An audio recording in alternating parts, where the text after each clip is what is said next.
Hi, I'm Anya, the Events and Development Coordinator at the Maritime Museum of BC. Before me, I have two pieces of incredibly useful issued kit, most likely from the Royal Canadian Navy, most likely mid-20th century. They were both catalogued with the same descriptor, Housewife. What could that be? Well, from the 18th century onwards, a sailor's or a soldier's roll-out sewing kit was colloquially called a housewife or a hussif. Turns out only one of these is a housewife, but I'll show you both of them. So inside of the kit, you would have everything you would need.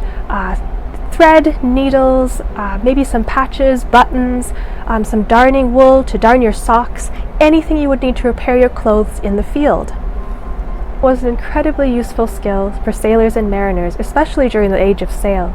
Consider all of the sails they had to maintain. I'll give you an example of how to practice.